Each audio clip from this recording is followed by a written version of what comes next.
ਵੇ ਛੱਡਿਆ ਤੂੰ। So hello hi friends, welcome back my channel. ముందుగా కొత్త వచ్చిన సబ్స్క్రైబ్ చేసి లైక్ అండ్ షేర్ చేయండి. మన ఛానల్కి అయితే సపోర్ట్లా ఉంటుంది. మీరైతే ఫస్ట్ అయితే డెమో చూసారు కదా, కాపీరైట్ వల్ల అయితే నేనైతే సౌండ్ అయితే మ్యూట్లో పెట్టాను. మీరైతే డెఫినెట్లీగా ఇన్స్టాగ్రామ్కి వెళ్ళి సెర్చ్లో ఎడిట్ విత్ దీపు అని సెర్చ్ చేస్తే నా పేజ్ అయితే వస్తుంది. అలాగే ఫాలో కూడా చేయండి. మన పేజ్కి ఒక సపోర్ట్ అయితే చేయండి. చాలా సింపుల్ ఉంటుంది. ఇదైతే ట్రెండింగ్ ఉంది ఇప్పుడు. చాలా simple. May and Pakistani songs అని చాలా సింపుల్గా ఉంటుంది ఎడిటింగ్. ఇప్పుడైతే ఎలా ఎడిట్ చేయాలో నేనైతే చెప్తా మీకైతే.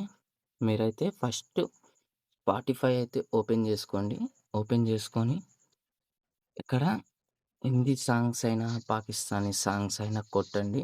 కొట్టినాక ఇక్కడ ఎలా అయితే ఫోటో వస్తుంది, ఇగో ఈ ఫోటోని స్క్రీన్ షాట్ అయితే తీసుకోండి. ఇగో నేనైతే నా దాంట్లో ఎంత స్క్రీన్ షాట్ ఎలా అంటే అలా అడ్జస్ట్‌మెంట్ చేసుకోవచ్చు. మీ దాంట్లో కూడా చేసుకోవాల్సి వస్తదంటే చేసుకోండి ఇలా.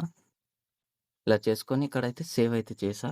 నాకైతే సేవ్ అయింది. మిగతా సాంగ్స్ కూడా అలాగే చేయండి. నేనైతే చాలా సింపుల్‌గా ఇప్పుడు ఎలా అయితే నేనైతే ఇప్పుడు ఫస్ట్ పైకి అయితే ఇది ఎడిటింగ్ దాంట్లోకొచ్చేసి ఎడిట్ మోషన్‌లోకి చాలా సింపుల్‌గా ఉంటది. ఇప్పుడు పైకైతే స్క్రోల్ చేస్తే ఇలా అయితే ఫోటోస్ ఉంటాయి. ఇక్కడ మనం కింది ఫోటో సెలెక్ట్ చేసుకొని కలర్ అండ్ ఫీల్ ఉంది కదా, ఇది క్లిక్ చేయండి. మళ్ళీ ఇక్కడ యారో క్లిక్ చేయండి. మీకైతే బ్యాక్ సైడ్ ఏ పిక్ కావాలో అదైతే పెట్టండి. నేనైతే ఈ పిక్ అయితే పెడుతున్నా ఇప్పుడు. చూడండి ఇలా సెట్ అయిందా? అలాగే మీకు ఇక్కడ సాంగ్స్ ఉంటాయి పీఎన్‌జీస్. నేను కట్ చేసిన కదా, ఆ విధంగా చేస్తే ఇలా అయితే ఫోటోస్ ఉంటాయి. ఇగో ఇది నేనైతే ఇప్పుడు తీసా కదా ఈ ఫోటో. ఈ ఫోటో అయితే పెడుతున్నా. ఇగో వచ్చిందా? ఇలా అయితే చాలా సింపుల్‌గా ఉంటది.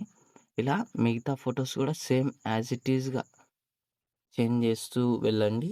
మీకైతే ఇలా ఇగో చేంజ్ మళ్ళీ ఇక్కడ ఈ ఫోటో అయితుందా, ఇది క్లిక్ చేసి కలర్ అండ్ ఫీల్ ఉందా, ఇది క్లిక్ చేసి స్క్రీన్ షాట్, ఇది నంబర్ ఉందా నేమ్, ఇది క్లిక్ చేసి ఈ ఫోటోని యాడ్ చేసి ప్లస్ ఐకాన్ యాడ్ చేయండి. అంతే, మీ ఫోటో అయితే వచ్చేస్తుంది. అలాగే లాస్ట్ వరకు ఇలా ఇక్కడి వరకు చేశారనుకో 12 సెకండ్స్ ఉంటుంది. చాలా సింపుల్గా ఉంటుంది. తర్వాత లాస్ట్‌కి అంతా అయిపోయినాక మీ వీడియో అయితే రెడీ. తర్వాత మీరైతే ఎక్స్‌పోర్ట్ అయితే చేయండి హై క్లారిటీలో. మీ వీడియో అయితే రెడీ ఫ్రెండ్స్. నెక్స్ట్ వీడియోలో మళ్ళీ కలుద్దాం. Bye friends.